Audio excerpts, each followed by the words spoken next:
I stood in front of this shabby cottage, trying to calm myself, and went inside. One step in, and the door snapped shut. I freaked out and banged on the door. "Let me out! Let me out!" But only ghastly laughter resounded. Just then, I could feel someone coming close to me. I turned around and was terrified by what I saw. "Hey, Clover here, the one that just got scared witless." I know, so embarrassing. Let me tell you how I got myself into that situation in the first place. But before I do, please like and subscribe. I used to have everything. I come from a family of esteemed cardiologists who's made numerous contributions to the medical field. And as the next generation of Howards, I took immense pride in continuing their legacy, which was getting a Harvard medical degree and becoming a doctor. That's why I always made sure my academic record was top-notch. I went to this elite private school, aced every subject, and became the class president. Finally, winter dance prepping's finished, so I could sit back and watch this magical night come to life. Suddenly, my phone got a notice. It's an article about my parents and how they were involved in an operation that cost a patient's life. No way was this real! But when I looked up, everyone was giving me bombastic side eyes. Jeez, I should go to my parents now. I had to ask as soon as I found them. "Mom? Dad? What the press is saying isn't true, right?" "Honey, listen. When the patient was brought in, there wasn't much we could do for her. It was too late." Turns out, she's from the Albert family, a very powerful family in the country. They didn't take it too well, especially her son. He blamed my parents for his mom's passing, meaning this media crisis was his doing. My parents explained to him many times, but to no avail. Now he even took legal actions against them. They had no choice but to show up in court. The incident quickly became the talk of the town. Everyone was throwing jibes at us. Gosh, all these turmoils were driving me insane. "Clover, can you solve this equation? Clover? Clover! Stop!" The whole room turned silent for a second and stared at me like I was some freak. I picked up my books and stormed right out of class, but still, whispers followed me everywhere I went. There was no other place for me to be, so I just ran home and wept tears of frustration. My parents came in all worried for me. They thought maybe it's best if I stayed at my aunt's place. "But Mom, Dad, I can't just leave you here." "You're not leaving us. It's just that things are messy right now, and we don't want you to be affected. Besides, it's just temporary. Once the lawsuit's over, we'll reunite." "Promise?" "Promise." When I arrived at my aunt's house, she seemed annoyed. "Your room's in the attic. You're just here temporarily, so do not make any fuss. It's bad enough your parents got slapped with a lawsuit." Just then, I got a text. Mom's checking in on me. I shouldn't worry her, right? But honestly, I'm not sure how I'd survive this place. First day of school, I had to ride this pile of junk here. Cycling alone made me sweat like a dog. Just then, a boy passed by and yelled at me. "Hey, you got a fat side!" "Excuse me?" "I said you got a flat tire." Oh, that explains a lot. He helped me fix it. A few minutes later, the bike was good to go. The guy's Percy. He went to the same school as me, and today was also his first day. So, we arrived at school together. As soon as we entered the hallway, everyone stared at us. Suddenly, two girls came dragging me aside. "Who are you? Why are you with Percy? You're not his girlfriend, right?" Jeez, I met him 10 minutes ago. I don't even know who he is. OMG, you live under a rock or something? He's Percy Albert, the sole heir of the powerful Albert family. That name. Could it be a coincidence? The son that insisted on suing my parents went to the same school as me? Hold on, Clover. This could be your chance to manipulate him into withdrawing the lawsuit. And boom! Things could go back the way they were. Let's see. I could make him fall for me. People would do anything for love, right? Lucky me, Percy and I were in the same biology class where we worked in pairs. The two girls from before, Holly and Jody, started fighting to be his lab partner. Meanwhile, he straight up asked me. Well, not a finger lifted and the prey was already in my trap. That night, I went on his social media account and found out he often golfed at Rolling Greens. I could be a caddy, just had to apply for the position. I got accepted in no time and quickly got used to the job. Oh, and I just happened to go through Percy's golfing schedule and totally did not plan this chance encounter. I parked the golf cart ready to seduce my Ken doll, but somehow standing in front of me was Holly and Jody. What took you so long? Do you know how hot it gets? At least I still got a chance with him on the field. But as soon as these blondies caught sight of Percy, they flew towards him like moths to a flame. So I was left to carry these human-sized bags. Ew, she's stinking with sweat. Social distance, please. Stop, you're being mean. Clover, let me help you with that. Thanks. You came to my rescue again. No worries. Say, I didn't know you worked here. Yeah, I'm pretty good at golf. By the way, for your 50-yard shot, you might want to use this club. Center yourself and give it a good backswing. Percy took my advice and caught a strike. Already? Hey, how would you like to be my personal caddy? I don't know. Come on, help a guy out. Okay, on one condition. When the time's right, I'll use this card. When exactly? I'm so intrigued right now. You just wait. From then on, we always stick together golfing and hiding from Holly and Jody. Hey, are you free this Saturday? Since you helped me out and everything, I, want to repay you. Yes, my plan worked. I was so happy I could jump up and scream. But that only happened inside my head. I still gotta play it cool. Only if it's a date. Saturday came and we took a trolley downtown to watch the streets in the fall. Look at how pretty the golden leaves are. We then stopped at this carnival, and I gotta admit, Percy seemed genuinely sweet. He protected me from the rushing crowd, held my hand when I was petrified on the Ferris wheel. His caring gestures had my heart racing a bit, and also wondered, how could this guy resent my parents that much? As the last ray of sunlight disappeared, the carnival lit up, and Percy's eyes suddenly looked so dreamy. Snap out of it, Clover! You're supposed to make him fall for you, not the other way around. The ride ended, and I immediately went to get some refreshments to calm myself down. But holy cow, I couldn't find my wallet anywhere. What do I do? Excuse me, I'll pay for her. How much is it? Thank you so much. I owe you big time. No worries. Please, at least give me your contact. I'll pay you back. Is that your way of asking me out? No, well, if your boyfriend doesn't mind, give me your hand. Meet me at Caribou's coffee shop, 8 a.m. Sunday. Your treat. After the date, I was sure Percy had feelings for me. I just needed to make him say it. Then I spotted Dumb and Dumber sneaking around my locker. They're trying to fake a note from Percy to me. Tell her to meet Percy at the haunted house in the woods. Then we'll trap her inside. Lame pranks. But I suppose I can go along with them and get Percy all worked up. Nice! And of course, gotta let Percy know where I was heading. I know this was a stupid prank, but the eerie vibe still gave me the creep. I stood in front of this shabby cottage, trying to calm myself, and went inside. One step in, and the door snapped shut. I freaked out, banged on the door. Let me out! Let me out! But no use. Only the sound of ghastly laughter resounded. Just then, I could sense someone coming closer to me. I turned around, so terrified. Blood drained from my face. Oh my ghost! Stop shrieking, stupid child. I'm not a ghost yet. He's a real person? Clover, don't worry. It's just my grandpa. Grandpa? What's your grandpa doing here? This is my house. So, this used to be his granddad's house when he was young. Since Percy's mom passed away, Grandpa's health deteriorated. No one in the family cared about him except Percy, as they were all deep in sorrow and hatred. Percy mourned for his mom too, but had to stay strong for his grandpa. So, he brought him back to this peaceful house, hoping Grandpa would feel better. At that moment, I felt bad for what happened to Percy and his family. Losing their loved one must have been so painful. I suddenly understood his motive now, and he badly needed this hug. Clover, I think I'm in love with you. I gushed over his words. Looking in his eyes, I knew it was real, and what I felt for him was also genuine. We could work this out, right? I'd tell him the truth and my side of the story. He'd understand. Percy, But one phone call from Mom changed everything. Honey, we lost the case. Their son has taken everything away from us. Our property, our legacy. Your dad was so distressed, he almost had a heart attack.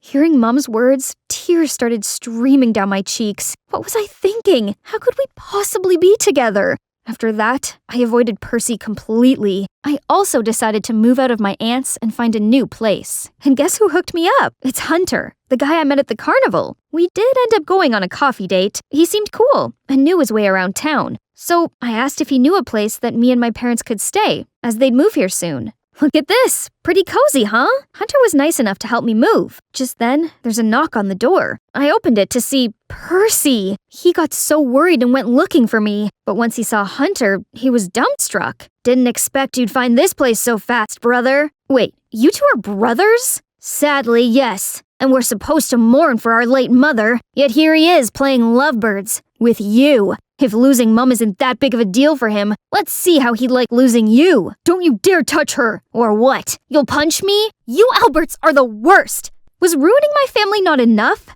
What are you talking about? I'm Clover Howard. My parents were the doctors who tried to save your mom, but got punished for that. I was so stupid to think I could convince you to drop the lawsuit. My family's in shambles now. Happy? I didn't know. Get out! Never come near me again! Percy had to haul off with a regretful look. A few days later, my parents arrived. I told them everything that had happened, but they said the son who pressed charges was actually Hunter, not Percy. Turns out, their family situation was complicated. Hunter went missing when he was 7, and not until recently did he return. But then his mom unexpectedly passed away. He must have been so miserable that he had to take it out on us. Percy, on the other hand, was really thoughtful and understanding. He did all he could to stop his brother, and I just put it all on him. I had to go fix this. When I got to the cottage, Percy was trying to stop Hunter from messing with my family again. You don't get a say in this. You grew up with Mum's love while I got nothing, and you couldn't even pay her proper respect. We can mourn her in different ways. Mum wouldn't want us to dive deep in hatred. Mum wouldn't want us to befriend people who couldn't save her, and you fell in love with their daughter? Traitor! Hunter was about to punch Percy. I had to stop him. Quick! Clover? You should leave now. No, I came here to apologize to you. We gotta work things out. Then let's have a little chit-chat, shall we? I was so close to having a taste of Hunter's fist when Percy came between us and took the full blow. We both ended up on the floor, and when we looked up, their grandpa was already there and witnessed everything. Percy, Hunter, stop fighting! His breath suddenly fell short. His knees were trembling. I immediately called my parents for help, but Hunter snatched my wrist. What are you doing? Call your parents here to mock us? No, I'm just trying to help. He then was on the phone with their family doctor, but she couldn't come because there was a storm blocking all roads. Please, can't you see Grandpa's in pain? You shut it. I'd never get help from those lousy doctors again. Hunter, I'm sorry for what happened. I really am, but don't let your hatred endanger your granddad. I could see Hunter's conflict, but with every second passed, their grandpa became pale. His breath got weaker. He needed to decide now. Please, save him! I immediately called my parents. Minutes later, they arrived and gave him first aid right away. Luckily, Grandpa reacted positively to the medication and gradually recovered. Hunter then broke down in tears. I can't believe I almost put Grandpa in danger just because of my blind hatred. And you didn't think twice about helping.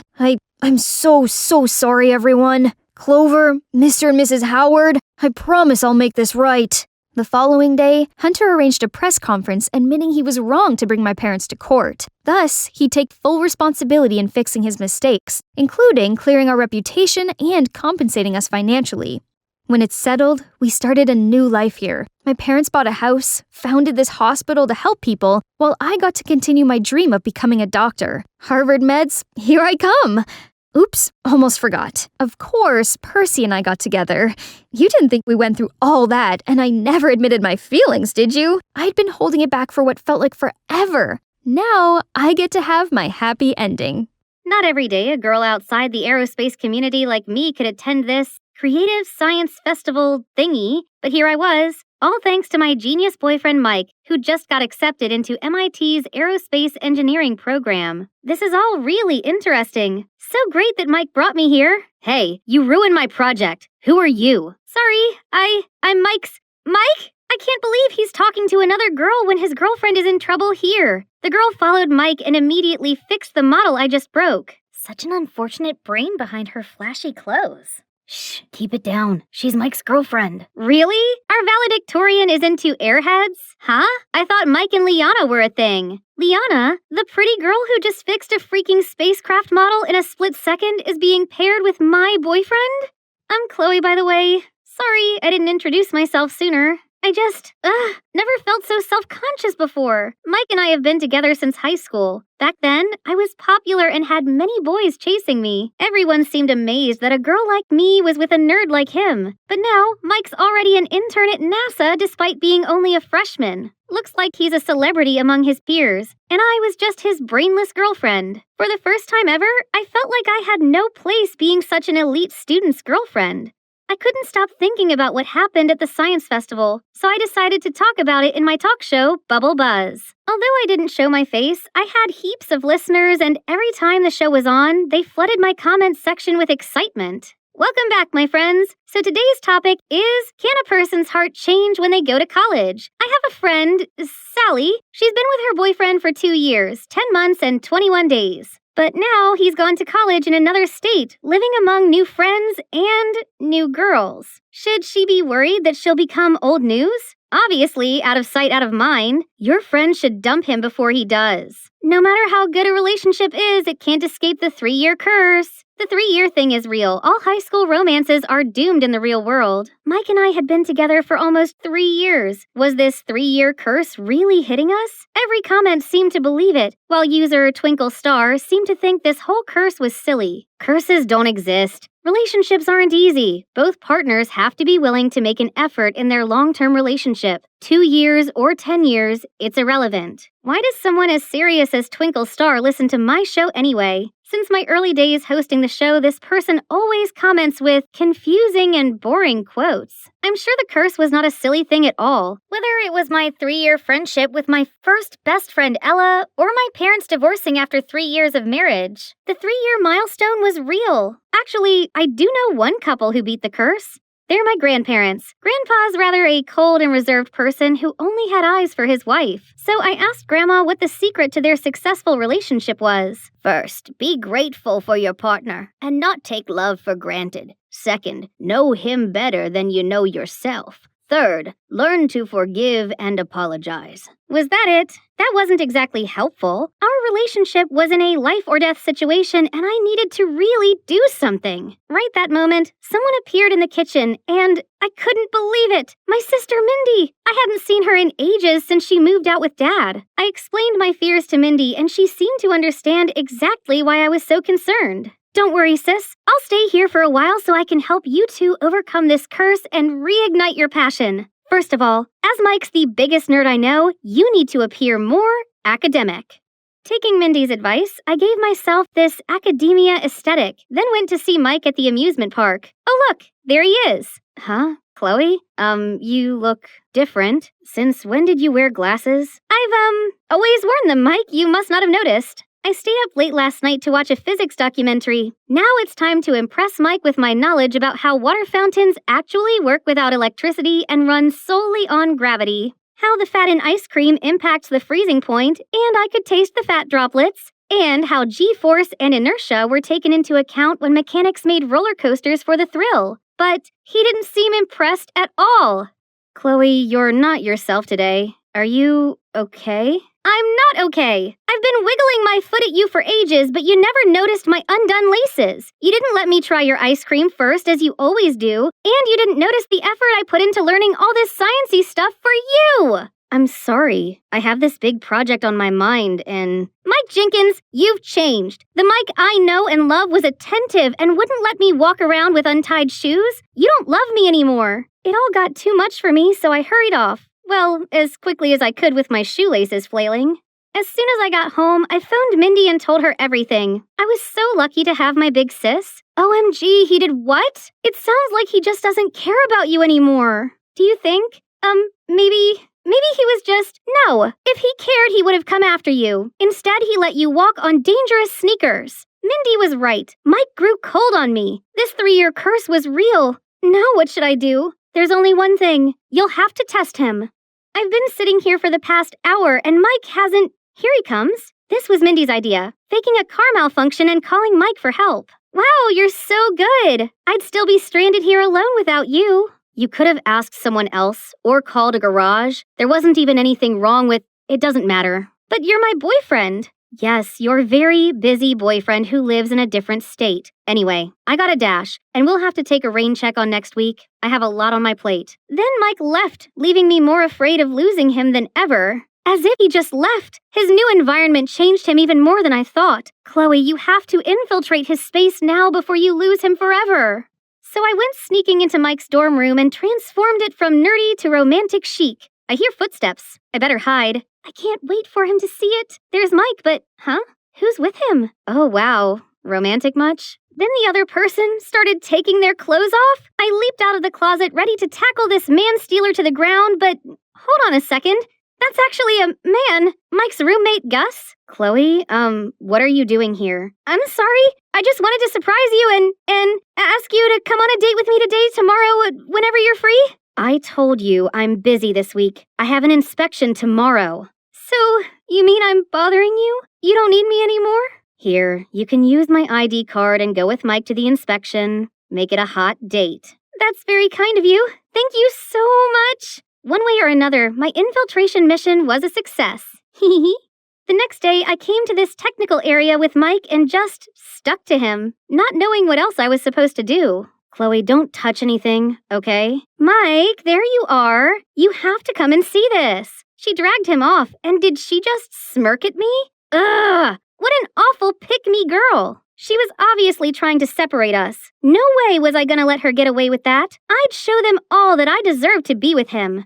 While Liana's by herself walking around with a VR headset, I came to tell her to keep her hands off my boyfriend. Oh, there you are. Stay away from Mike. Little do you know that he has a girlfriend. You're just a clingy airhead that he's too polite to break up with. I'm the perfect girl for him, not you. I'm the most influential radio host on social media, and a third wheel like you call me an airhead? I'll make sure everyone knows what a horrible person you are. Really, so scary. As if I'll be worried about those pathetic gossip girls. How dare she? I pushed her, and suddenly, smash! Her headset broke into pieces on the floor. Oh no, Mike told me not to touch anything.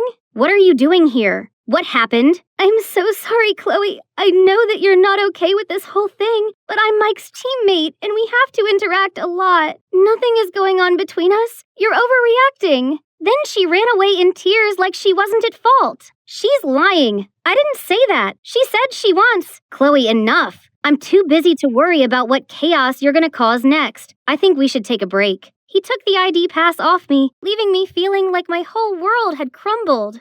After crying an ocean of tears, I decided to make this right. I threw away my ego and texted him first, but before I hit send, I received a message from Mike saying he was sorry and we would have a trip to celebrate our 3-year anniversary. This meant we weren't over and the curse wasn't true. Ooh, I needed to figure out which outfits to bring.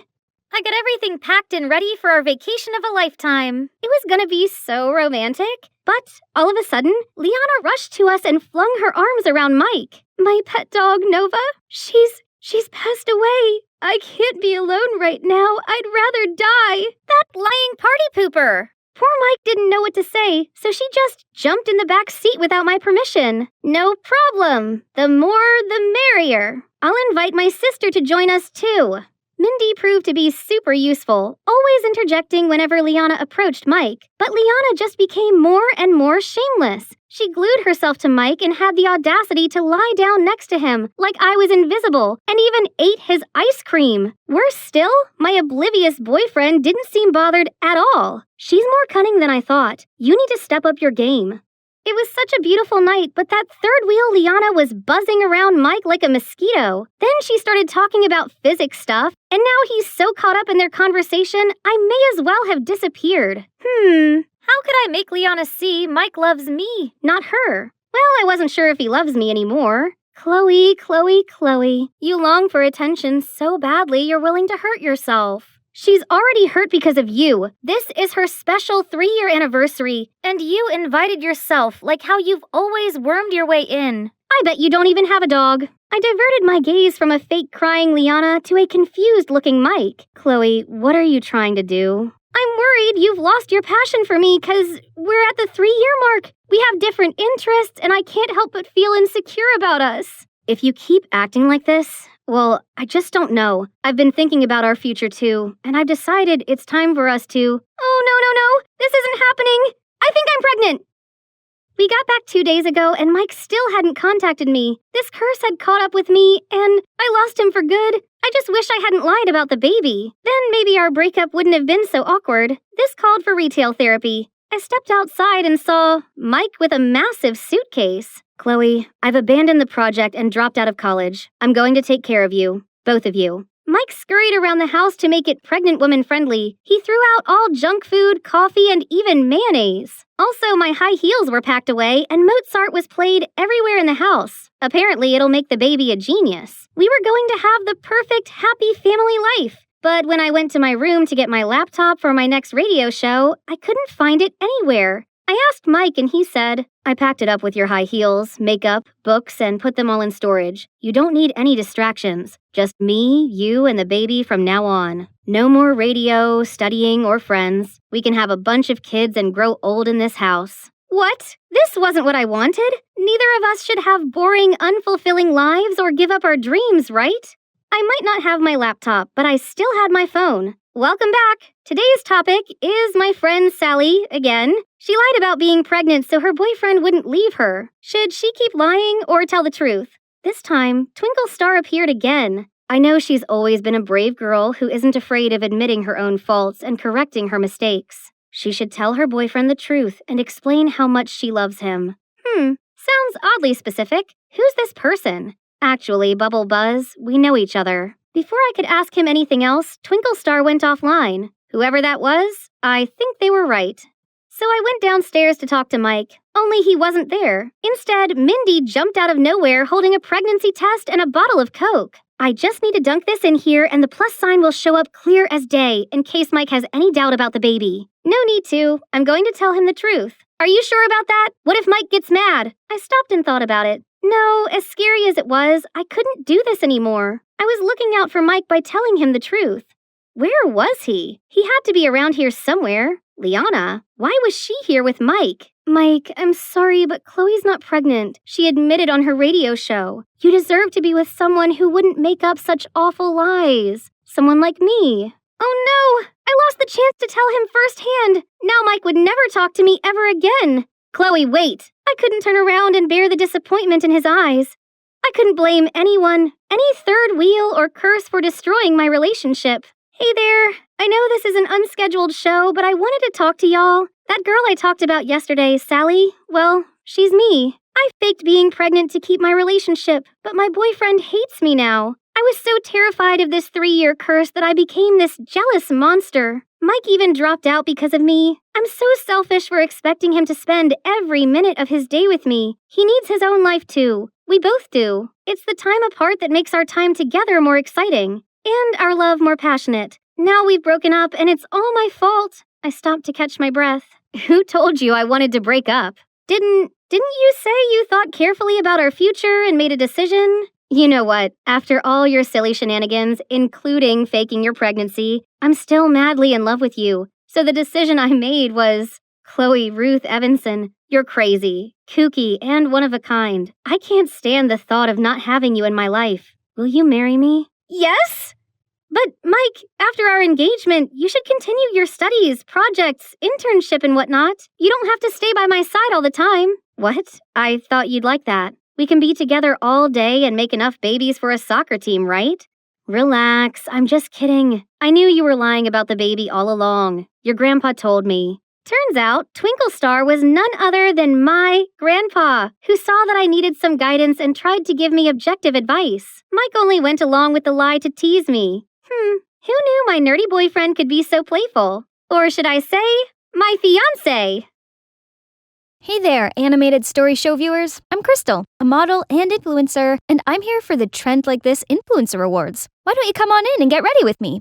I know what you're thinking. I have a unique look. You see, I have vitiligo, a condition that causes pale patches to develop on my skin. It's definitely different, but I don't really see it as a disadvantage, but rather one of my biggest perks in life. Since I was a kid, people have always gawped at me in the street. But luckily, my mom and big sis have always been there to support me. Honey, they're only looking at you that way because you're beautifully different. Yeah, Crystal, never doubt yourself. You're one of a kind. Thanks to them, I've grown to adore the way I look. Then one time, while we were walking in the park, this eccentric-looking man approached me. Oh my word, your skin! It's a masterpiece! Turns out, he was Bo Ivanov, the world-renowned photographer. He begged me to model for him, and with the encouragement of my mom and sis, I agreed. and my photos became a viral hit. That's when my interest in modeling sparked. I joined this awesome modeling agent and got to learn all poses for photo shoots, wear these gorgeous outfits, and best of all, have makeup done to complement my vitiligo, not to hide it.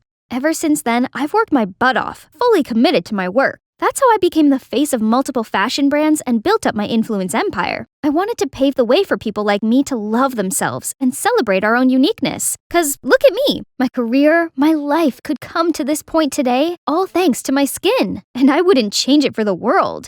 But then this morning came, I woke up to see, my vitiligo patches, they were gone! This can't be happening! I still have tons of fashion shows and events booked for the rest of the year. Without my patches, will they all cancel on me? Panicked, I called my manager, Alex, and she immediately rushed into my apartment. This shouldn't have happened. The project with Red Rush is next week. I know that. What can I do? Go see a dermatologist? No, Crystal. You can't breathe a word about this to anyone. You don't want to ruin your career, do you? Well, no, but I can't hide inside forever. No, you can't. But you can fake your patches. Just use makeup. Draw some on. What? You mean I should lie to everyone? Your choice. It's either that or kiss goodbye to your career. This is wrong, I know, but I've worked so hard for this. I couldn't just give up now. I guess the foundation would have to make do. I went back to my daily modeling life, and luckily no one seemed to suspect anything. But I was so on edge and constantly checking my makeup. Crystal, have you heard? The brand Raris is looking for models with unconventional features for its newest fashion collection. You're the perfect fit. OMG! Everyone who's anyone in fashion knew of the Raris' creator, Mr. Finnegan. If I become his muse, that's my step into high fashion world! I can't miss this once-in-a-lifetime opportunity! I got my focus straight, fearlessly walking into the building, when suddenly my heel got stuck. I tumbled backward, and out of nowhere, these strong arms wrapped around me, and I landed straight into their warm embrace. For a moment there, I could feel their divine scent overpowering me. Dior Sauvage, isn't it? You don't change much, do you? Still clumsy even though you're now a superstar. Hold up, this voice. It's Sam, my high school ride or die! My, puberty has hit him hard, huh? Samuel knelt down and gently put the heel back on my foot. Yep, my heart was definitely flipping out of my chest. You're going in for the casting, right? Oh, yes. But how do you know? I'm one of the judges. I gotta go now. Break a leg. But not literally. Wow, Samuel's made a name for himself already. Impressive. Wait, Crystal, you're here for work. And now time to shine. I strutted my way along the catwalk, doing my signature twist-turn pose at the end of it. As expected, all the judges were mesmerized. This job was in the bag. Just then, everyone went ooh and ah at the girl next in line. It's Amanda! She's known as the Super Rookie, who challenges the modeling world standards.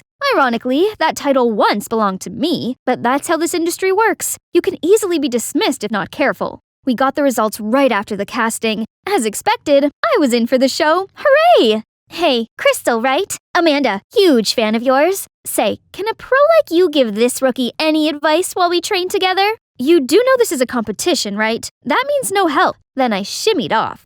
Day 1 of the training, and I already messed up. I had to disguise myself to sneak out and buy a new one. Crisis averted, but this did make me 30 minutes late. You're the professional. Act like one so us amateur can look up to. A veteran in modeling, or so they say. Those chicks wouldn't miss the chance to dethrone me, especially her. Welcome, everyone. May I introduce you to our Fall 2023 Haute Couture collection. It is inspired by the elegant art of ballet. So besides your usual training, you'll have a chance to learn some of the moves to capture its true essence. Then I'll pick my star, my vedette. Ballet? I hadn't done that since the accident! Little 6-year-old me was having a ballet performance and had to do this crazy spinning technique. But somehow, I ended up twirling like a humming top, then face planted right on the stage. I never forget the audience's mocking waves of laughter. No, get yourself together, Crystal. Whatever the challenge is, I'll succeed and rock the vedette position.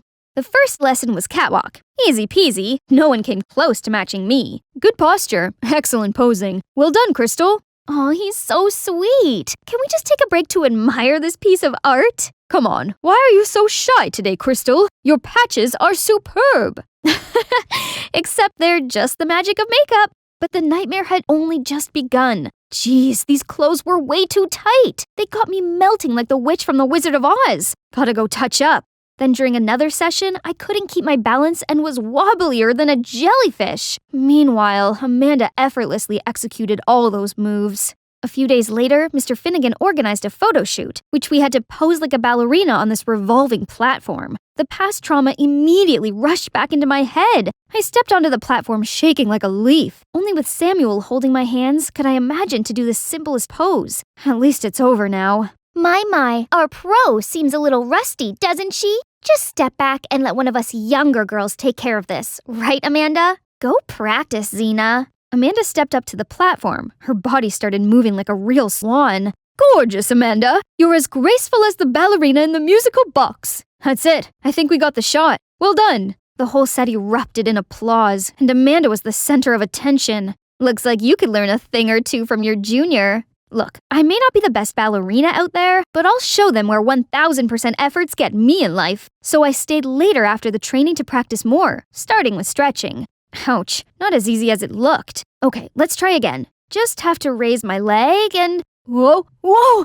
Okay, this time it has to work. And now the hardest part, sur le point. Uh-oh.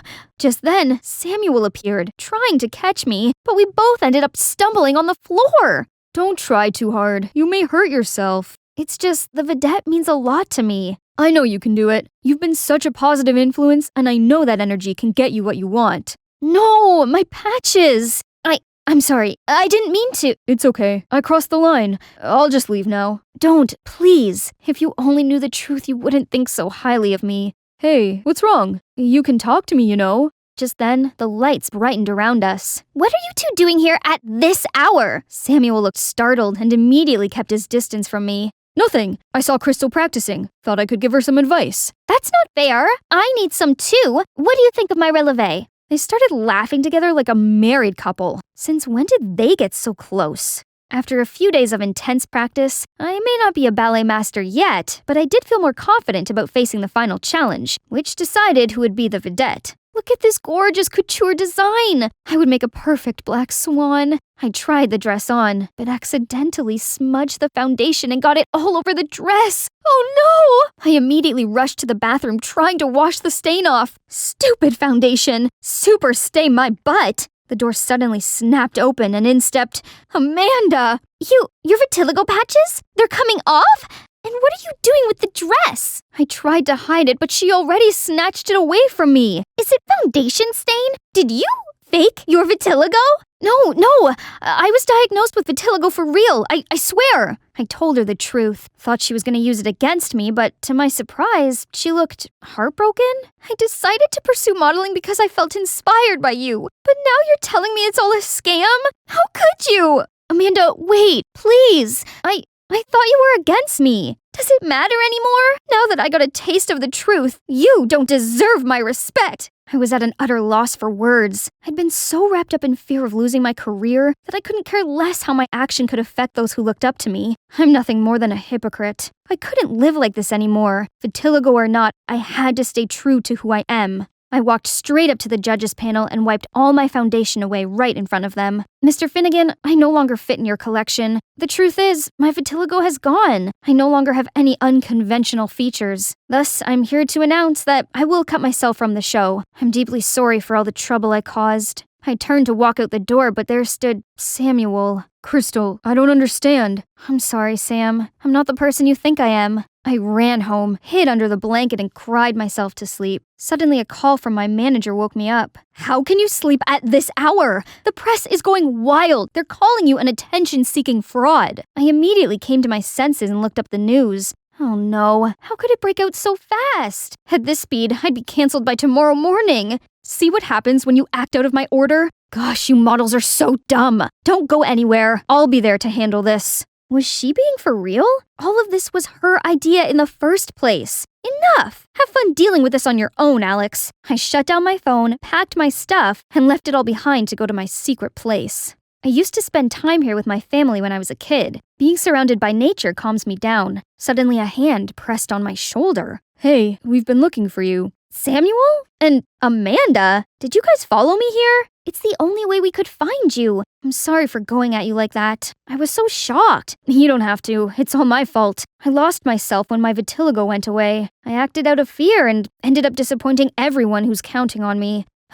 Well, it's hard to stay sane when your identity is taken from you. But what's important is you've learned your lesson. Now, where is the fearless, confident Crystal we all love? She's right. Patches or not, you're always special to us. That means a lot to me. Thanks, you guys. Turns out I'd misunderstood Amanda this whole time. She's brilliant, gorgeous, and caring, and perfect for Samuel. Welp, that stings. Suppose it's time I got back to work for some damage control. I opened the phone to see hundreds of notifications. Among them was a message from Mr. Finnegan saying he has a place for me at the fashion show. So it's not the end for me, right? Go get it, girl. Yes, it felt so good to be back. Crystal, you're here. I have great news. You'll be the vedette for this collection. Me?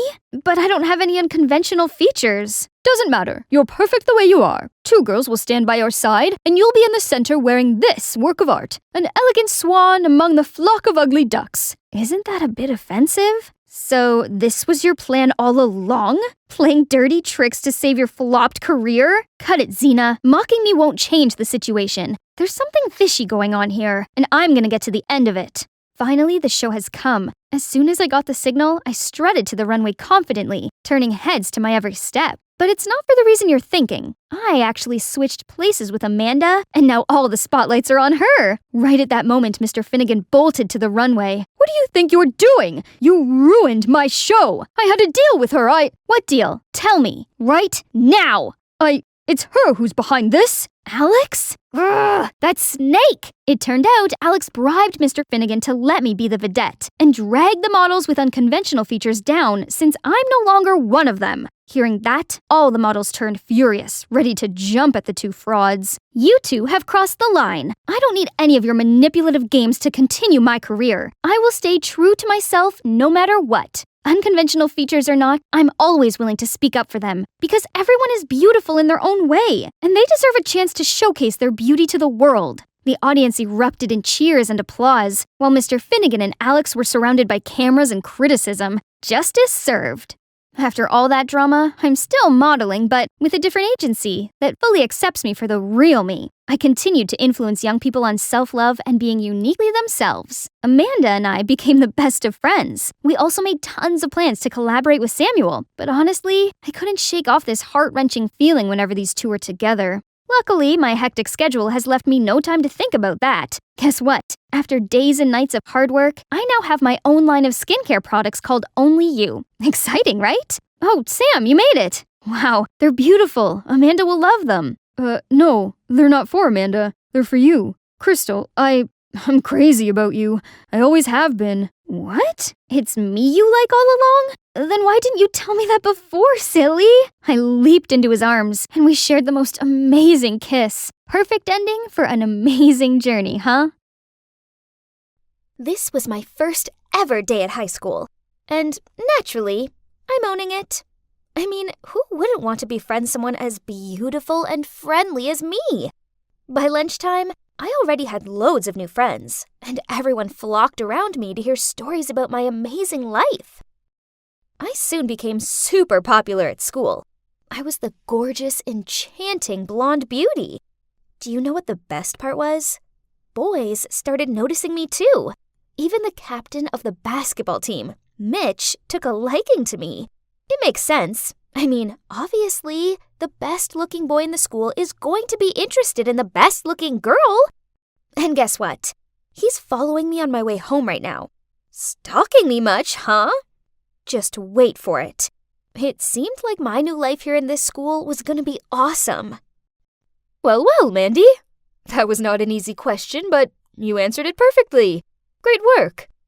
See? I'm not just a pretty face. I'm also one of the smartest students in the school. My admirers grew and grew.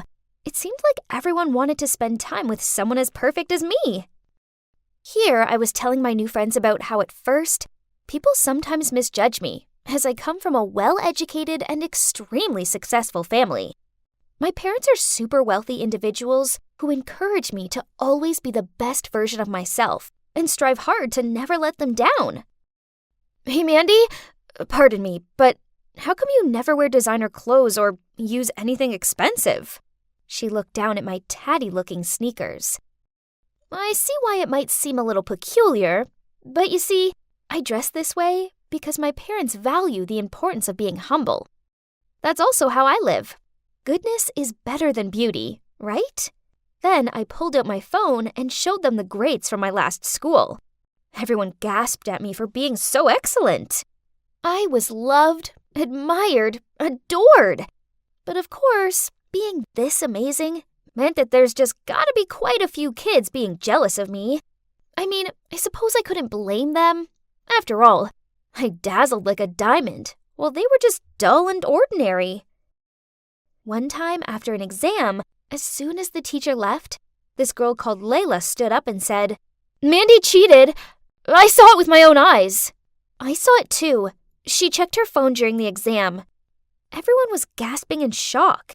Right at that moment, the class president, Marshall, shouted, Hey, quit it! We all know Mandy's a great student. There's no way she cheated." Huh, that's what I'm talking about. Layla and Susan must be bursting with envy that their petty plan to ruin me didn't work. And the class president, he came out of nowhere to protect me. He must be another one of my many admirers. But, sorry, Marshall, I'm way out of your league. A girl like me needed a handsome, rich, mature kind of guy. These boys at school are cute, but they're just boys. They're beneath me. One time I was in a rush and didn't have time to search my locker, so I accidentally took the wrong textbook with me to class. Seeing my mistake, Layla and Susan immediately jumped in. Uh-oh, what's this? We thought Miss Perfection here never messed anything up. I didn't even have a chance to say anything, as this Beth girl spoke up. Hey, cut it out! Who doesn't make mistakes once in a while, huh? Here, you can share mine. Oh, wow. This girl was kinda nice. It was good to have an ally to deal with Layla and Susan. So, at lunchtime, I joined Beth's table. We started chatting, and she was clearly fascinated by how amazing my life was. Great! Now I had a faithful sidekick. Hey, Beth, help me do the homework for today, okay? Again? I have to attend a very important party with my parents tonight. There will be politicians and plutocrats. I won't have time to do homework. Now I have to go home early to get dressed and do my makeup. Bye! I didn't need to turn around to see her funny, bewildered face. She looked like that every time I asked her to do my homework. But it was worth it. Right, Beth?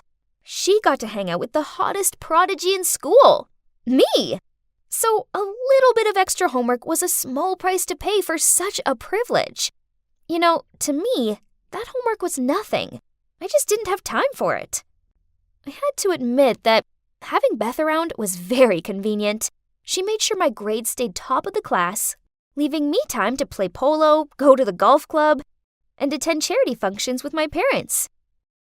She also let me borrow her dresses, bags, makeup, and this super cute pair of high heels. My friends admired me, strangers idolized me, my teachers adored me, and I had a wonderful, loyal best friend. Life was perfect. Until one day, as I was shimmying along the hallway, I noticed something odd. People weren't giving me their usual looks of adoration. Instead, they were turning their noses up at me. Huh? What was happening? Hey, Beth, do you know what's going on? People are acting really weird. She just shrugged. I don't know. Let's see. I tried to tell myself that it was no big deal, but I couldn't shake off the feeling that something was wrong. Then later that day, my worst fears were confirmed. As I entered the classroom, Marshall came over to me and waved his phone in my face. Good game, Miss Perfect. Turns out you're just a big fat liar. I looked at his phone and saw a long post with a lot of photos attached. There's a big title saying, The Truth About Mandy the Liar, and each photo came with a caption. Mandy's house is actually very ordinary. She lives with her grandparents. There are no luxurious mansions or wealthy parents. When Mandy just came to the school, she made friends with everyone, bragging about her fame, fortune, and popularity. I don't know who she is. So what if we just shared the same path to the bus stop? Who said that I intend to get acquainted with her? Her transcript from her old school isn't even hers. She's just photoshopped her name on it. Every time she stood up to answer a question or take a test, she cheated, so she got a good grade. God, all this? How did they know? It felt like my heart had lodged in my throat, and my mind was spinning. My eyes blurred when I saw Layla and Susan approaching me. I stared at them in shock. Mandy, honestly, we don't hate you. It's just that we realized your stories were ridiculous, so we decided to find out the truth. That's right, but you sure did cover your tracks. We couldn't find a thing. Hang on, so who found these pieces of evidence? I did! Right at that moment, my so-called best friend appeared, followed by the homeroom teacher. Mandy, I know you think I'm some desperate wannabe you can control, but no! I soon worked out that everything you said was a lie, so I gathered evidence to prove it. Everyone was gawping at me with disappointment. I felt completely overwhelmed by the situation. This couldn't actually be happening. I pinched my arm. Ouch! It was as painful and as real as what was going down before my eyes right now. Beth continued, "It's not good for you to live a lie like this. Who even are you?" Ah! Reality images started flooding into my mind, making my brain feel like it was going to explode. I grabbed my head and ran out of the classroom.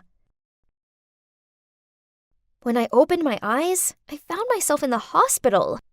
The homeroom teacher was sitting next to me, and my grandparents were also there. They all looked very disappointed. Mandy, the principal was very angry and was about to expel you. But it was Beth and her friends who convinced him to let you stay. What? Beth? But she was the one who exposed me. Noticing my surprise, the teacher continued.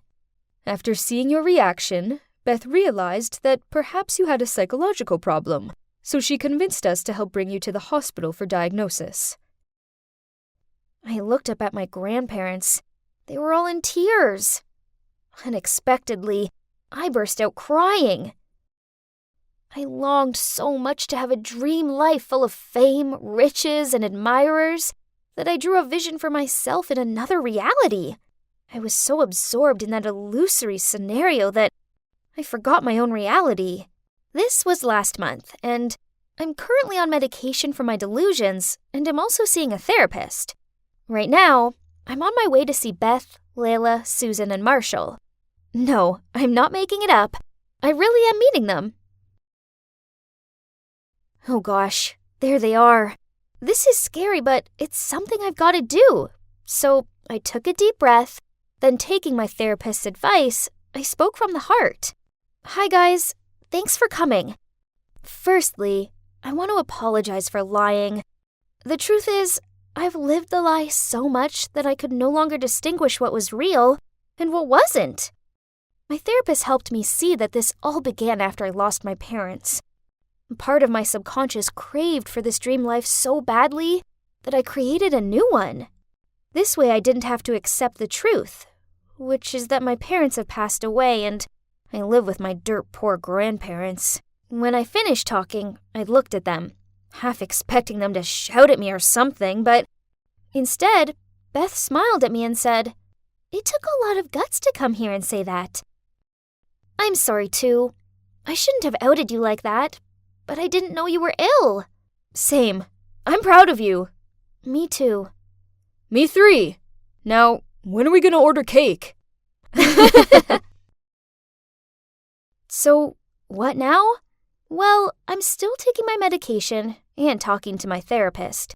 I can now tell the difference between the make-believe and reality. Also, I'm back at school, and my teachers and classmates have all been really welcoming. Better still, I now have some awesome friends who like me for me. And you know what? It turns out that living in reality isn't actually so bad after all.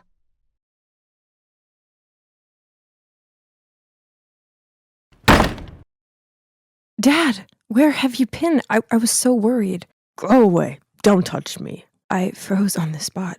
not understanding why my once kind-hearted father was being so cold toward me. I snapped out of my daze and tried helping him forward, but he flinched me away. My eyes started to tear up, and I didn't know what to do. Then another woman appeared. She quickly helped him up and smiled at me. "Don't worry, sweetie. I'll take care of him." Excuse me? Who was she? My mother had barely been put in the ground, and Dad had already moved on? I couldn't watch any more of this, so I quickly left the room. How could things go downhill this quickly? My life used to be so simple and perfect. I had a loving family. I was always on top at school. People always complimented me on how I inherited both the beauty and intelligence of my mom and dad. But then a traffic accident happened and took Mom away from us. Ever since then, my polite, well-mannered, loving dad changed into a cruel, bitter drunk who seemed to despise me. The next day, I arrived home from school with the worry about what state my dad would be in. But, why was Uncle Alfred on my doorstep? I invited him inside, and there was Dad, slumped on the couch, surrounded by empty beer cans. As soon as he saw us, he slurred out and started throwing the cans at us. Uncle Alfred then took me to dinner so we could have a talk, and I couldn't help the tears as I blurted out how bad things were at home. He patted my arm and said, "Your father's been through a lot. I think it's best if we give him time to sort himself out. I think you should come live with us for a while." So that's how I ended up living with Uncle Alfred, Aunt Madeline, and my cousin Charity. At first, everything seemed fine. As bad as it sounds, it was a relief to be away from Dad and to be able to properly process my thoughts for once. I was so grateful to Uncle Alfred for giving me a second home. But then he went away on a business trip, and everything changed. I was walking back to my room when Charity appeared in her doorway and tripped me up. As I stumbled and landed on my hands and knees, she snorted out, "Yes, that's right. Bow down to your queen, you hideous peasant. You should know your place in this house." Ugh, that girl was such a pain. Since her dad went away, she wouldn't quit tormenting me. It's ironic that her name is Charity, but she doesn't seem kind at all. I'd had enough of her cruel jibes. This had just got personal. So I angrily replied, "I know you're just jealous of me because your grades suck and you're not as pretty." Charity's eyes welled up. Then she shoved past me and ran to her mom. I followed after her and explained what happened to my Aunt Madeline. She frowned at Charity, then scolded her. Phew. Fortunately, I had Aunt Madeline on my side. Anyway, justice is served, right? Wrong, as it wasn't long before my aunt's attitude changed toward me too. One time, I was helping my aunt cook a casserole when the doorbell rang. It turned out to be an old friend of my aunt. As soon as she saw me, she happily said, "Wow, it's only been a few years, but Charity sure has grown up. The older she gets, the more she looks like Alfred, doesn't she? Look at her eyes and smile." I stared at Aunt Madeline in confusion and saw her mood immediately shift. That night when I brought the casserole dish out, Aunt Madeline took one bite, then spat it into a napkin. "You're clumsy, thoughtless, and now an awful cook? Be a bit more useful, will you?" I stared at her open-mouthed, unable to find the words to say. Then Charity piped in, "Please, never make this again. Casserole is so gross. Just like you." Then she smirked at me as she dumped the entire plate into the trash. Weird. Didn't Aunt Madeline tell me to cook this because it was Charity's favorite? It seemed like life in this house wasn't going to get any easier. Over the next week, their mocking and snide comments continued. One day I styled my hair in a different way, and Charity sniggered at me. "What's that? It looks like you got a lobster on your head." Have you ever considered dyeing your hair, by the way? Because blonde really doesn't suit you. On another occasion, I was invited to a party, so I put on this cute dress, but when I walked downstairs in it, they both stared at me. My aunt said, "Oh, dear. Is that piece of rag making you look even chubbier than usual? Or is it because you've been so well fed living with us?" Another time, I was sitting at the breakfast table, dabbing lip gloss onto my lips, when Charity yanked it off me. As I tried to grab it back, she sniggered out, "What for? Putting this on your gross lips just makes you look desperate. No one wants to kiss you anyway." Gosh, my patience with this girl was wearing very thin. Worse still, Aunt Madeline overheard the whole thing, but she just laughed. I didn't understand why they were being like this. I knew I wasn't ugly or fat, and far from it. I know I'm pretty, as I was always complimented on my glossy long hair. Well, until I moved here, anyway. This was so confusing. Why were they jealous of me? It turns out that being too beautiful was not easy. Ugh. Things got trickier when my dad, who's also the school principal, returned to work after his time off. He totally ignored me, and it made me feel terrible. Then I arrived home from school to Aunt Madeline fussing over me and asking if I wanted anything to eat. Huh? What? Oh, I see. Uncle Alfred was back from his work trip. Ugh! It was time I exposed this mother-daughter duo's fake act once and for all. So that evening, I volunteered to cook. Yep, you guessed it. I made the casserole dish. As I brought it out, Charity accidentally shouted, "Ew! I already told you I hate this dish." Aunt Madeline turned pale, and Charity gave this gawping, shocked look. Then I dropped to my knees and pleaded, "I know I'm wrong. Please don't punish me anymore. I don't want to sleep in the basement again." Uncle Alfred looked very confused, so I continued. "I forgot that Charity hates this dish. I've been punished several times, but I still keep on messing up. I'm the one to blame." "What is this?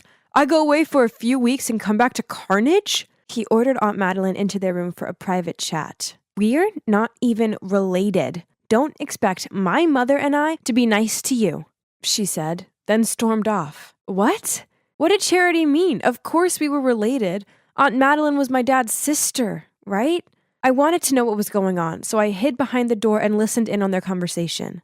"Tell me the truth. Teresa is your child with Claire, isn't she?" I was taken aback. Claire? My mother? Had I misheard her? "I know. Mark told me. The day Claire had the accident, they ran some blood tests, and he found out Teresa's blood type didn't match his. Obviously, she's not his biological daughter, and she looks just like you. Now tell me, did you and Claire cheat behind our backs? You used to be in love with her before you married me. So Dad treated me like that because he found out I'm not his own daughter? And Alfred and my mom used to be in love before she got married to my dad? Explain to me!" "Enough!" Alfred finally spoke up. "I have nothing to explain to you." Hearing footsteps toward me, I rushed to my room, closed the door, then crawled into my blanket pretending to be asleep. Suddenly, I heard the door open. It was Alfred. "Teresa, let's get out of here." I packed a bag and left with my Uncle Alfred. We moved into a small apartment not too far from his house. Even though he took care of me a lot, he never mentioned that day ever again. I didn't dare to ask either. So we just let it slide. He had to be my real dad, right? He just wasn't ready to talk about it yet. I tried to avoid Charity as much as possible, but this wasn't always easy as we went to the same school. It wasn't like I was scared of her or anything, it was just awkward. Then one day, I walked along the corridor to see flyers stuck to lockers, doors, windows, and floating around the floor. They all had a picture of my face on them, and scrawled across them was, "This fraud is the product of her cheating mom and a married man." Everyone was giving me dirty looks and whispering about me. I panicked and rushed out of there, but I wasn't looking where I was going and bumped straight into a jock, and standing next to him was Charity. "Enjoy the fame. These flyers were specially made for you." Right at that moment, my father appeared holding a flyer. He waved it in front of her. "What is this? Who allows you to trash the school with this rubbish? Leave Teresa alone." I couldn't cope with my father right now, so I ran off to class. That afternoon, I heard the school speaker announce that everything written on the flyers was lies, and Charity would be in detention. Once the last bell rang, I just wanted to get home and hide away from the world. But as I walked outside, I saw my dad waiting for me at the gate. I had nothing to say to him, so I ignored him and walked off. "Please, Teresa, at least hear me out." I stopped on the spot, then walked over to him. I guess it was time I found out the truth. So, turns out, yes, I'm not his daughter, but I wasn't Uncle Alfred's daughter either. "I found this, and it made me feel so guilty," he said. He showed me an artificial insemination certificate file. Turns out after years of trying, my parents went to run some tests, and my dad was diagnosed as infertile. Mom didn't want him to be upset, so she secretly got artificial insemination and gave birth to me. "It was never your mom's fault, and I was wrong to treat you like that. I'm so sorry." A fresh ran of tears streamed down my face with each word I heard from him. "Teresa, I'm so sorry that us adults' selfishness and bitterness has hurt you." Startled, I turned around to find that Uncle Alfred was already there behind me. I guess he'd come to pick me up, and I didn't notice since I was talking to my dad. He must have heard the whole story. Alfred and I will do anything to make it up to you. Even if you want to find your biological dad, we'll try our best. I looked at him and Uncle Alfred, thinking, there's no need to, as I've already got 2 amazing dads.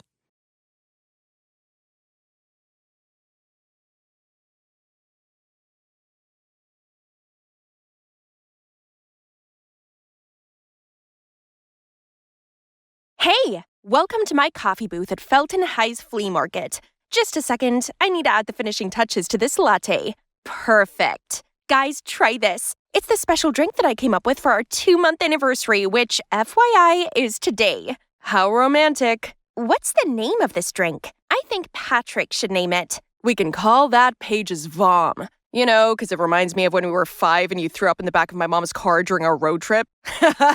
Stop! I'm not kidding. Me neither. It's one of my favorite memories, as that's when I fell deeply in love with you. Or how about, why is everything a joke to you? Just leave. We're done. I'm sorry about that. Let's start over. I'm Paige, and everyone calls me Perfect Paige because, well, everything about me is perfect. That must be thanks to my parents. My dad's a hospital director, and my mom's a university president. They both excel in their jobs, juggle family affairs, never quarrel, and always have smiles on their faces. And me, I'm beautiful, smart, and have some talents, such as making drinks. My dream is to run my own coffee shop. On the side of the dream job at the national TV station that I will definitely get. Then I'll come home to my dream boyfriend who's a flawless man that I can count on. And we'll have a perfect love story like my parents. Then why did I choose that funny guy as my boyfriend, you ask? Before he became my now ex, Patrick was a close friend since childhood. We lived in the same neighborhood, and it was my friend Doris's birthday, but she came up with a stupid condition that all the girls had to bring along a boy. Please? This sounded ridiculous, so I presumed it was a joke and showed up alone. Only everyone else had a +1 with them. Paige, you need to stop being so picky and give a guy a chance. How about your bestie Patrick? He's nice, smart, great at basketball, and he's pretty cute, right? No, we go way back. He's all right, I guess, but that's not enough. There's no one on this planet who can reach your ridiculously high standards. He's the best you're gonna get, and look, he's also so funny. Patrick's sense of humor is by far his most infuriating trait. Fine, Perfect Paige. You'll just have to show up to the prom alone then. And I doubt that's a perfect thing to do. I guess Doris's words played on my mind, because when Patrick walked me home, I blurted out, hey, if we're both single after we turn 17, then let's date. Then my perfect school year will end with a perfect prom night with my high school sweetheart, just like in a rom-com. Huh? Have you eaten too much frosting or something? No, of course not. I just can't possibly turn up to prom dateless. Oh, the outrage. As if anyone could ever dare to go to prom without a date. But I'm not just anyone. Such a humiliating thing would be a scratch on the diamond, which is me. Okay. I'll do whatever you want.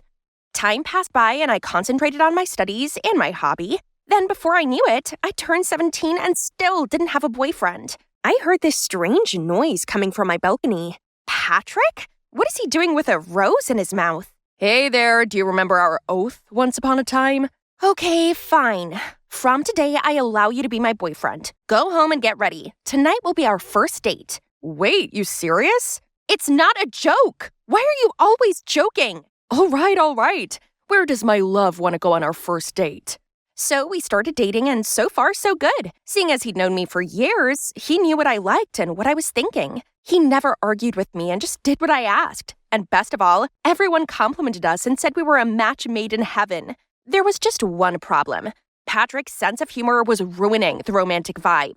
So that brings us to the present and why I ended our relationship. Later that night, Patrick called and apologized, but I confirmed that the breakup was still on as I didn't want to cause strain to our friendship. He seemed pretty surprised by this, but Patrick being Patrick, he soon made light of it. Back to the friend zone. Alrighty. So no need to pick up Paige every morning anymore. Nice. See you in math class. For some reason, I was a little sad that he'd agreed to do this so quickly, but it had just been a dumb fling anyway, right? But hang on, what about prom? I couldn't lose face with my friends, so I joined a dating app to continue the search for my Prince Charming.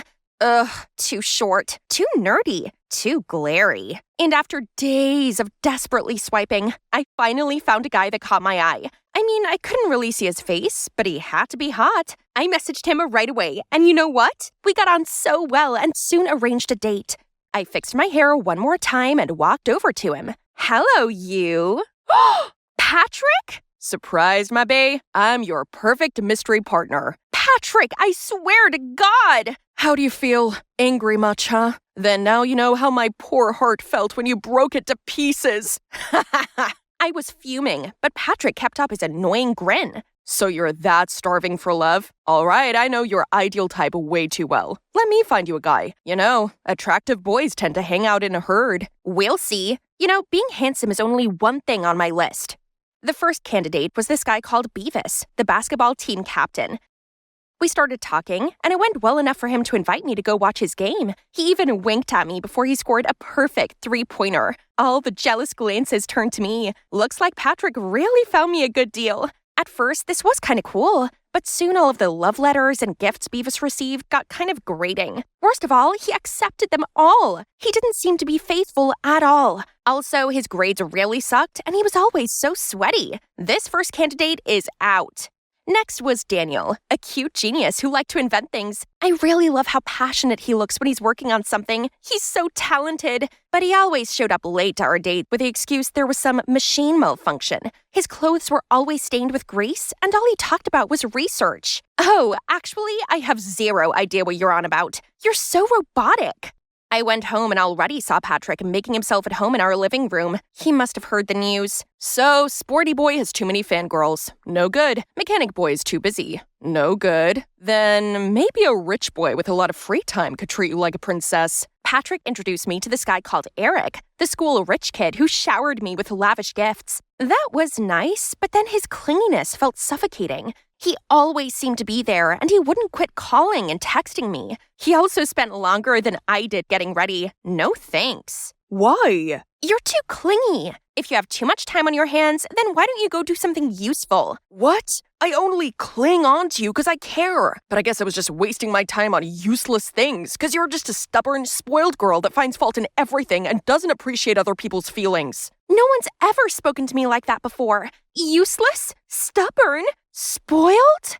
Eric's words were still echoing in my head as I walked home. Then I saw Patrick approaching. What's up? Who got you mad this time? Is it Eric? His downside is being too rich, isn't he? Not Eric, it's you. You deliberately set me up with those weirdos, didn't you? What are you saying? I only chose the guys that suit you best. No, they don't. I don't think you really understand me at all. Oh, really? How well do you understand me then? If you're that confident, then go find me an ideal girlfriend. Fine. Maybe you'll quit bugging me if you're taken.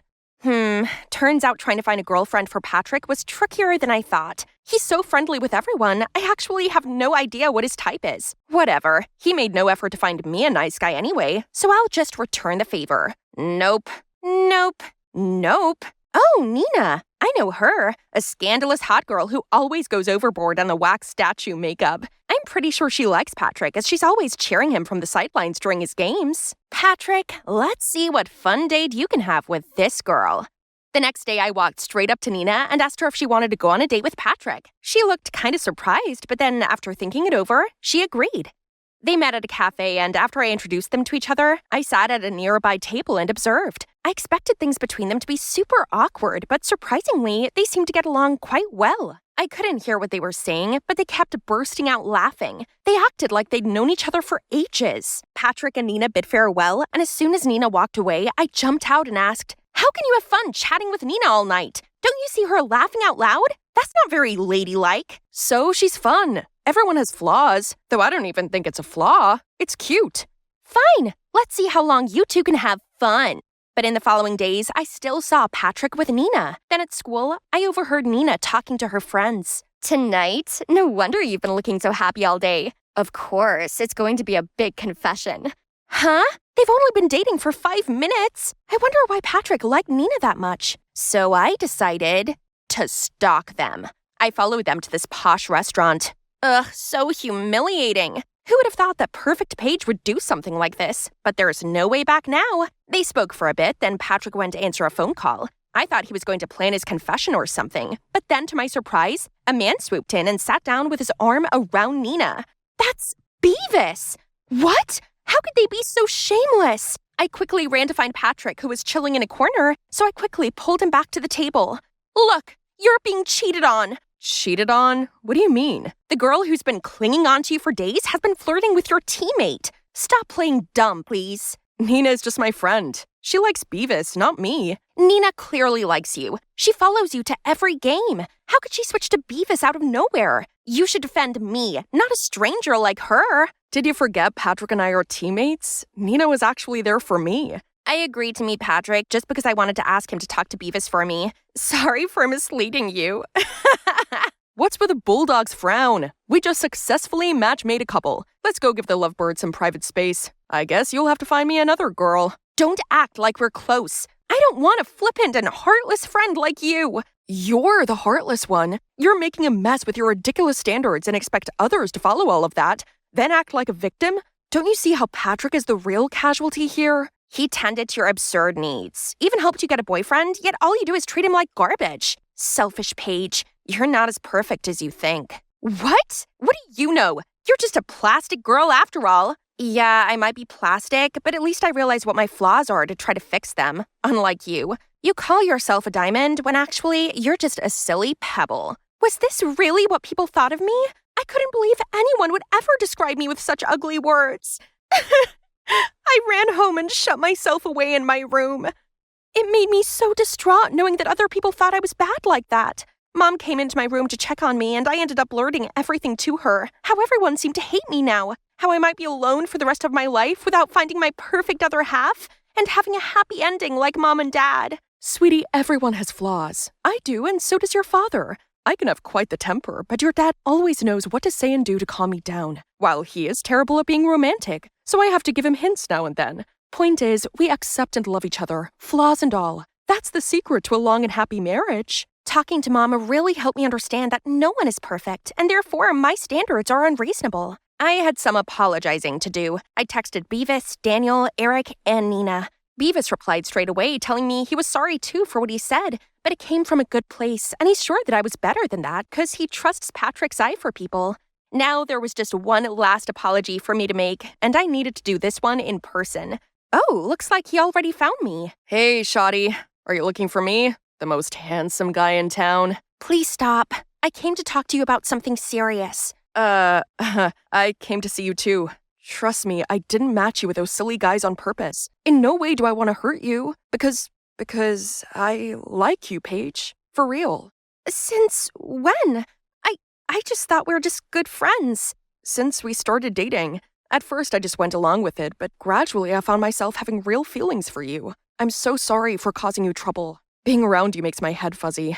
I always crack jokes just because I want to make you smile, but turns out you don't feel the same. I will try to keep it down from now on. No, I'm sorry too. You don't have to change anything for me. It's the real you after all. I've truly learned it now.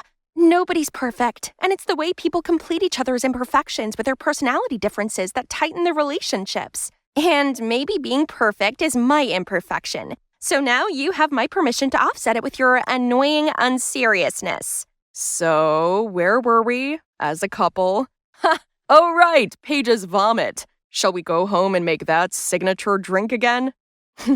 Just kidding.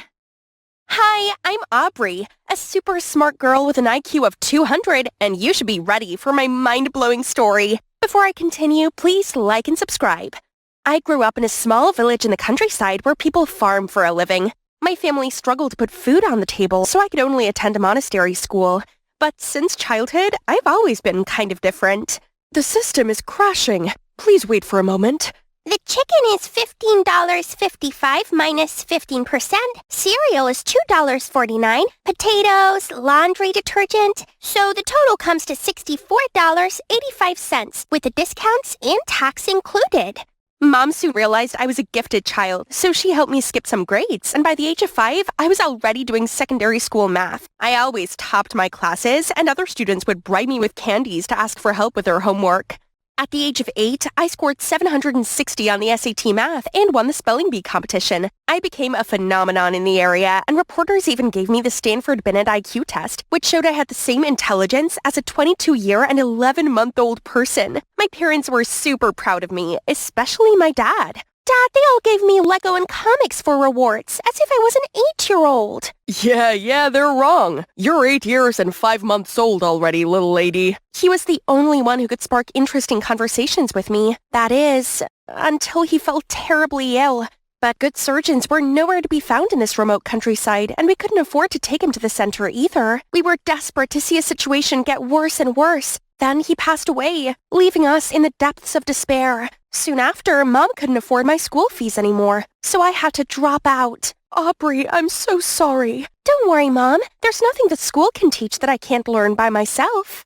So she signed me up for a library membership, and turned out the best memories I cherished were here, where I could immerse myself in interesting knowledge from all around the world. I was walking down the aisle, absent-mindedly running my fingers along the spines of the books, when one caught my eye. And the memories of my dad rushed back to me. If he had been operated on, he'd not have lost. I started turning the first few pages and was captivated immediately. Then suddenly, a fiery desire sparked in my heart. I want to become a surgeon. So I studied every medical book I could find, especially the ones from this author, and decided to save money to enter medical school as soon as possible. To get closer to my dream, I moved out to the city and applied for a job at a coffee shop right next to the medical school. Only... You've broken 10 plates this week already. Are you trying to break a record? Come on, boss. It's just some plates. Not like I burned the whole shop or something. This will be deducted from your salary. Repeat this and you'll be fired. Okay, that's my fault, but I knew he wouldn't fire me. There's no one else who could memorize so many orders all at once, even Diner Dash Master. Later, I was going to serve a group of students when I heard they were discussing an emergency case. We have to remove that blood clot in segment 4 of the liver and flush the left lobe. Definitely have to start at the middle hepatic vein. Is this dude serious? Absolutely not. A less intrusive cut would be along the falciform ligament to allow access to segment 3. Everyone fell silent and looked at me like I was an alien. Suddenly, the middle-aged man among them stood up. Nice work, young lady. Your method is much more efficient than my student's answer. Which class are you in? Oh, I'm not a medical student, but I aspire to be one day. The man asked me to sit down and continued asking me other medical questions, and I answered them all with ease. My adrenaline was rushing. Since my dad passed away, I hadn't had such an interesting discussion. Then, a few days later, the man came back and revealed that he was Dr. Sean Lewis and the principal of the medical school. OMG, you're my favorite author! I admire you so much! Thank you, young lady. Anyway, I came here today with an offer. I was impressed by the knowledge you have in the medical field, and I think you deserve a full expense scholarship to the most prestigious medical school. Can someone pinch me now? This was truly a blessing from heaven that I would definitely not let slip away. Here comes my first day. I went to school extra early to explore as much of the campus as possible. This place was so much bigger and better equipped than my old school. I was looking around the hallway to find my class when someone bumped into me. Oh, isn't it the gave the wrong answer guy at the cafe? He just coldly said sorry and hastily headed to the class over there. 412? It's my class too. I learned that he was Henry, the top student of the class. But obviously, he wasn't that good. They'll see. All the theoretical classes didn't make me break a sweat, and I even spotted some mistakes made by the professors. When lunch rolled around, I went to the cafeteria, approaching the first group that caught my eye, and they seemed to be friendly. Want some of my fries? Potato fries contain a high amount of trans fat, which is associated with type 2 diabetes, heart disease, and obesity. One day you'll have a stroke, and then you'll know why. Thank me later. They all pouted and left right away. Did I say something wrong? Right then, a nice girl came to me. I'm Laura. Mind if I sit? Sure. Then she told me she was isolated too, just because she wasn't as smart as the other students here. Why are they so mean? Hey, why you gotta be bothered by those toxic people? Do they give you a penny for your thoughts? It's not about how many friends you make. It's about finding one that knows your worth.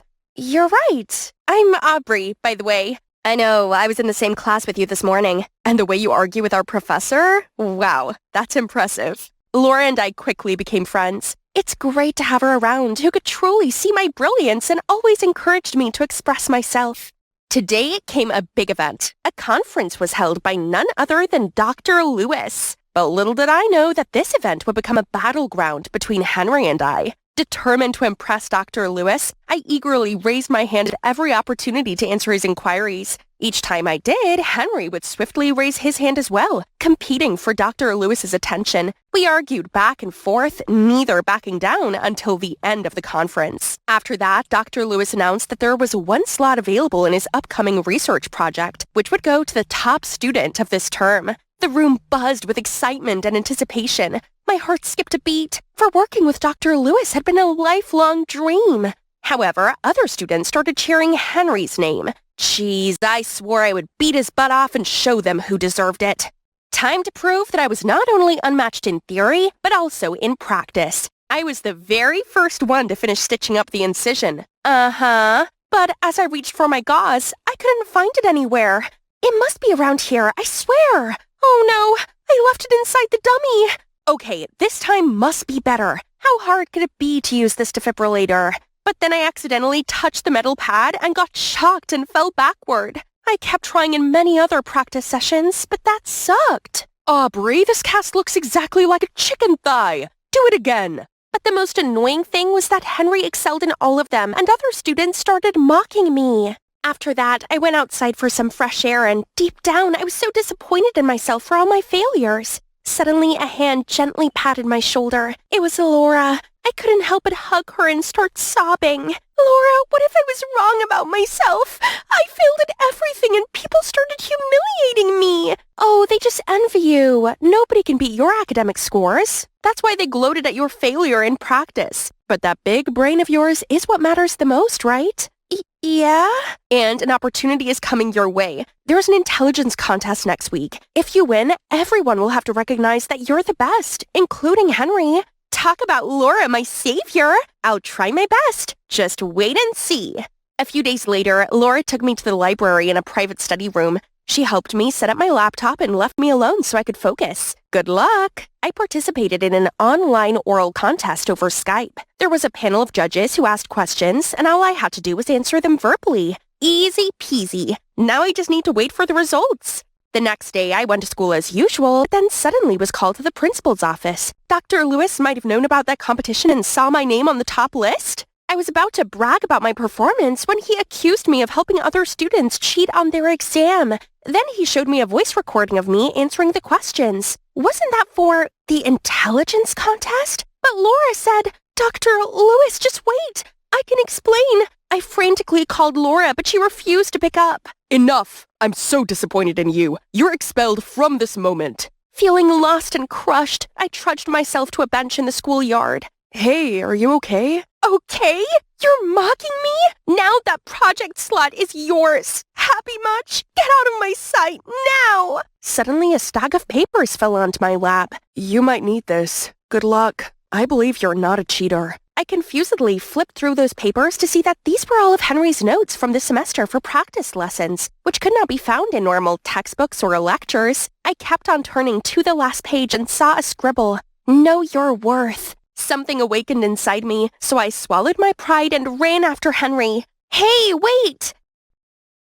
I've been wrong about you the whole time. I'm sorry. Don't be. It's my fault to act competitively too. I had no bad intentions. It was just the motivation for me to study harder. I swear. But it's a pity if the medical industry loses someone like you. Well, I'm not so sure anymore. I'm used to doing everything so quickly and I can't be patient, which probably explains my clumsiness. That I can help with. Genius is 1% talent and 99% hard work, you know.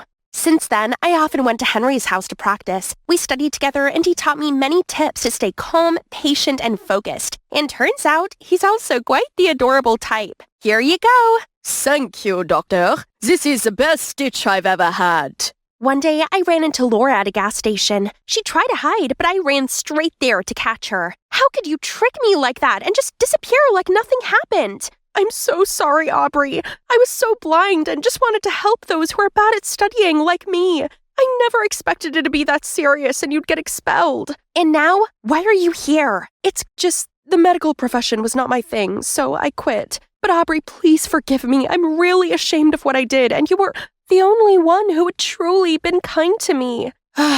Only when you set things straight and confess everything to Dr. Lewis. But even so, there isn't a likely chance we'll be friends again. So the next day, Henry took Laura and I to see Dr. Lewis. Aubrey? Laura? What are you both doing here? Dr. Lewis, I was the one behind the cheating case. Aubrey had no idea and didn't deserve to be punished for my fault. I've been practicing a lot too, sir. Look at these. I've been so careful with every single one. Aubrey has also helped me a lot on our project. I hope you can forgive her and grant her another chance. Dr. Lewis looked quite satisfied, but then he suddenly turned pensive and shook his head. Medical school is not where people can freely join and leave. A doctor needs an extra sharp mind and can't be fooled as easily as you were. I'm sorry, Aubrey, but you're not qualified. My heart sank to my toes, and I locked myself inside my apartment for the next couple of days. It wasn't until Henry knocked at my door that I actually went outside. He said he wanted to cheer me up and bring me to his favorite restaurant. I sat down waiting while Henry went to get the drinks. Hey! But a second later, he slipped on the stairs and fell down with a thud with all the broken glass scattering around. It's all right. I think I only twisted my ankle. Not a big deal. But my stomach dropped when I noticed a trail of blood on the floor and something protruding from his ankle. A large shard of glass. I swiftly dialed 911 while Henry winced in pain. Aubrey, you have to administer first aid. Oh, right. I called for the restaurant staff to get the first aid kit, but it was clear that the situation was dire. Henry's face grew pale as blood continued to trickle from the wound. I held the wound closed to stop the blood, but my heart felt weak. I couldn't bear to see him suffer. You trust me, Henry? What do you mean? Yes? So I immediately pulled out the toolkit that I brought around in my purse. Henry bit down on the tablecloth beside us, and I started the procedure. I maintained a steady stream of chatter, trying to distract him from the pain, but it wasn't helping. What doesn't kill you makes you stronger. What? Just to distract myself from the pain. Okay, go ahead. Stand a little taller. And done. When I looked up, there was a crowd cheering in awe and admiration. Guys, I caught the whole thing live. The video of the incident quickly went viral. That night, I tossed and turned in bed, unable to contain my excitement. I saved a human life! Reading the comments of the video filled me with a renewed sense of motivation to pursue my dream. The following morning, I was jolted awake by a notification on my phone. It was an email from Dr. Lewis himself. I headed to Dr. Lewis's office, and to my surprise, he told me he saw the video and gently said, Aubrey, I was once like you, arrogant and overly reliant on my natural intelligence. Then, a mistaken surgery left me with regret that I will carry with me for the rest of my life. However, after watching the video, I'm glad that you changed. I saw your humility and eagerness to learn, so I'll give you another chance. So here I am. You have no idea how much I missed this hallway. Welcome back. How's your ankle doing? Much better, thanks to you. How about a celebration dinner tonight? Sounds great, but promise you won't need me to operate on you again. I was scared to death. Ahead of me still lay a long road, but I believe the day I become a skilled surgeon is closer than ever. And soon I can perform more life-saving surgeries for the less fortunate. Dad, I will make you proud.